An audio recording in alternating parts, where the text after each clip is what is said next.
Hi friends, welcome back to our YouTube channel. ആദ്യം തന്നെ എല്ലാവരോടും ഒരുപാട് നന്ദി അറിയിക്കുകയാണ്. ഞങ്ങളുടെ ചാനൽ ഇത്രയും സപ്പോർട്ട് ചെയ്യുന്നതിനും അഭിപ്രായമൊക്കെ കമൻറ്റിലും അതുപോലെ മെസ്സേജായിട്ടും അറിയിക്കുന്നതിലൊക്കെ ഒരുപാട് നന്ദി. അപ്പോൾ പുതിയൊരു വീഡിയോയിലേക്ക് എല്ലാവർക്കും സ്വാഗതം. ദേവേട്ടൻ നാട്ടിലുള്ള സമയത്ത് ഒരു ഞായറാഴ്ചയിലെ കുറച്ച് വിശേഷങ്ങൾ നിങ്ങളുമായിട്ട് പങ്കുവയ്ക്കുകയാണ് കേട്ടോ ഈ വീഡിയോയിലൂടെ. ഞായറാഴ്ച ഡാൻസ് ക്ലാസ് കഴിഞ്ഞതിന് ശേഷം ദേവേട്ടൻ്റെ ബെസ്റ്റ് ഫ്രണ്ടാണ് നിതീഷ്. നിതീഷിൻ്റെ അമ്മയുടെ 60ാം പിറന്നാളായിരുന്നു. അപ്പോൾ അതിൻ്റെ ക്ഷണം സ്വീകരിച്ച് ഞങ്ങൾ അന്ന് ആ ഫംഗ്ഷൻ അറ്റൻഡ് ചെയ്യാൻ വേണ്ടി പോയി. പെരിങ്ങോട് പൂമുള്ളി മനയിൽ വെച്ചിട്ടായിരുന്നു ഫംഗ്ഷൻ നടന്നിട്ടുണ്ടായിരുന്നത്. അവിടുത്തെ പിറന്നാൾ ആഘോഷം എന്ന് പറയുമ്പോൾ 60ാം പിറന്നാളാണ്. അപ്പോൾ 60ാം കല്യാണം എന്നുള്ള രീതിയിലൊരു ആഘോഷമൊക്കെയാണ് അവിടെ ഉണ്ടായിരുന്നത്. വ്യത്യസ്തമായൊരു ആഘോഷമായിരുന്നു. അപ്പോൾ ഞങ്ങളതെല്ലാം കുറേ നേരം ഇരുന്ന് അവരുടെ ചടങ്ങുകളൊക്കെ കണ്ടു. അവർ ബ്രാഹ്മൺസ് ആയിരുന്നു, നിതീഷും ഫാമിലിയും. അപ്പോൾ അതുകൊണ്ട് തന്നെ നല്ല അവരുടെ ചടങ്ങ് വളരെ നമ്മൾ ഇതുവരെ കണ്ടിട്ടില്ല. ഫസ്റ്റ് ടൈമാണ് ഇങ്ങനെ ഒരു ചടങ്ങ് അറ്റൻഡ് ചെയ്യുന്നത്. ഞാൻ നിതീഷിനെ ആദ്യമായിട്ടാണ് അന്ന് അവിടെ നിന്നാണ് കാണുന്നത്. പരിചയം ഉണ്ടെങ്കിലും ആദ്യമായിട്ടാണ് കാണുന്നത്. ഫാമിലിയൊക്കെ പരിചയം. അല്ലാതെ അവരുടെ കുറേ റിലേറ്റീവ്സൊക്കെ ദേവേട്ടൻ്റെ സീരിയലൊക്കെ കാണാറുള്ള കുറേ ആരാധകരൊക്കെ അവിടെ ഉണ്ടായിരുന്നു. അപ്പോൾ അവരൊക്കെ വന്ന് സന്തോഷമൊക്കെ പങ്കുവച്ചു. മനയുടെ തൊട്ടടുത്ത് ശ്രീരാമൻ്റെ ഒരു അമ്പലം ഉണ്ടായിരുന്നു. അങ്ങനെ ചടങ്ങുകളൊക്കെ കഴിഞ്ഞതിന് ശേഷം എല്ലാവർക്കും നല്ല അടിപൊളി സദ്യ തന്നെയായിരുന്നു അവിടെ ഉണ്ടായിരുന്നത്. ഒരുപാട് കറികളൊക്കെയായി നല്ല ടേസ്റ്റായിട്ടുള്ള ബ്രാഹ്മൺ സദ്യ ആയിരുന്നു അന്ന് ഞങ്ങളവിടെ കഴിച്ചത്.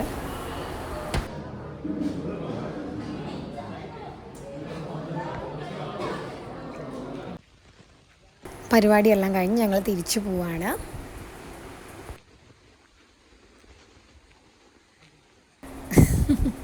ഇതാണ് ഞങ്ങളുടെ നാട്ടിലെ കൊട്ടേഷൻ ദേവ. പേരൊരു ഗുമ്മില്ലല്ലേ. നല്ല സ്ഥലമായിരുന്നു കേട്ടോ. അവിടെ ഒരുപാട് മനയൊക്കെ ഉണ്ട്.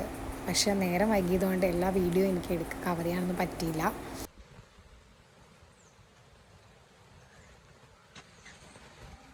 അവിടുന്ന് തിരിച്ചു വന്നതിന് ശേഷം അന്ന് വൈകുന്നേരം ഞങ്ങൾക്ക് തൊട്ടടുത്ത് ഞങ്ങളുടെ കുടുംബക്ഷേത്രം ഉണ്ടായിരുന്നു. അപ്പോൾ അവിടെ ഒരു പ്രാർത്ഥന ഉണ്ടായിരുന്നു. കുടുംബക്ഷേത്രത്തിലൊന്ന് പോയി വിളക്ക് വെക്കാനുള്ള പ്രാർത്ഥന ഉണ്ടായിരുന്നു. എൻ്റെ വീടിൻ്റെ കുറച്ച് അപ്പുറത്തായിട്ട് തന്നെയാണ് ഞങ്ങളുടെ ഫാമിലിയിൽ തന്നെ വേറൊരു വീട്ടിൽ ആണ് നമ്മുടെ ഈ കുടുംബക്ഷേത്രം ഉള്ളത്. അപ്പോൾ ഇതാണ് ഞങ്ങളുടെ അമ്മയുടെ ഫാമിലിയിലുള്ള കുടുംബക്ഷേത്രം. അപ്പോൾ നമുക്കവിടെ എന്തെങ്കിലും പ്രാർത്ഥനയൊക്കെ ഉണ്ടെങ്കിൽ നമ്മളങ്ങനെ പ്രാർത്ഥിച്ച് അവിടെ വഴിപാടൊക്കെ വയ്ക്കാൻ പ്രാർത്ഥിക്കും. അപ്പോൾ അങ്ങനെ ഒരു പ്രാർത്ഥന ഉണ്ടായിരുന്നു. ഭുവനേശ്വരി ദേവിയും കാരണവന്മാരും അങ്ങനെയൊക്കെയാണ് പ്രതിഷ്ഠകളുള്ളത്. അങ്ങനെ അത് കഴിഞ്ഞതിന് ശേഷം മരുന്നിങ്ങൽ ഭഗവതി ക്ഷേത്രമുണ്ട്. ഞങ്ങളുടെ നാട്ടിൽ തന്നെ ഉള്ളൊരു അമ്പലമാണ്. ഭാരതപ്പുഴയുടെ തീരത്തായിട്ട് സ്ഥിതി ചെയ്യുന്നൊരു അമ്പലമാണ്. അധികം അങ്ങനെ ഒരു വലിയ രീതിയിൽ അറിയപ്പെടുന്നൊരു അമ്പലമല്ല. ഞങ്ങളുടെ നാട്ടിൽ ഒരു പ്രധാനപ്പെട്ട ക്ഷേത്രമാണ്. കാരണം നമ്മുടെ എന്ത് പ്രാർത്ഥന ചെയ്താലും അത് നടക്കുമെന്നുള്ളൊരു വിശ്വാസം നമ്മുടെ കുടുംബത്തിലെ എല്ലാവർക്കും ഉള്ള ഒരു അമ്പലമാണ്.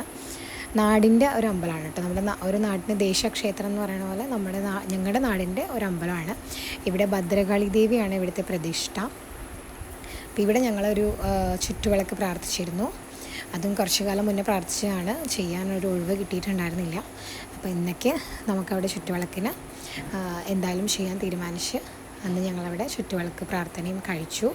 എൻ്റെ അമ്മമ്മ ഈ അമ്പലത്തിൽ പറ്റിയിട്ട് ഒരുപാട് പറയാറുണ്ട്. ഞാൻ ജനിച്ച ദിവസം ഒരു ചെറിയ പ്രശ്നമൊക്കെ ഉണ്ടായിരുന്നു. അപ്പോൾ ആ സമയം അമ്മമ്മേനെ മരുന്നിങ്ങിലമ്മ വന്ന് സഹായിച്ച കഥയൊക്കെ അമ്മമ്മ എനിക്ക് പറഞ്ഞു തന്നതുകൊണ്ട് തന്നെ എനിക്ക് അവിടെ എത്തുമ്പോൾ തന്നെ എന്തോ ഒരു പ്രത്യേക ഒരു ഫീൽ വരും. ഒരു ദൈവീകത നമുക്ക് തിരിച്ചറിയും എന്നൊക്കെ പറയില്ലേ. ഞാൻ ആ സ്റ്റോറി ഞാൻ പിന്നീട് ഒരു ദിവസം വിശദമായിട്ട് പറയാം. അപ്പോൾ ഇവിടെ ഭദ്രകാളി ദേവിയുടെ പ്രതിഷ്ഠ മാത്രമല്ല, ദുർഗാദേവിയുണ്ട്, അതുപോലെ സർപ്പ ദൈവങ്ങളുണ്ട്.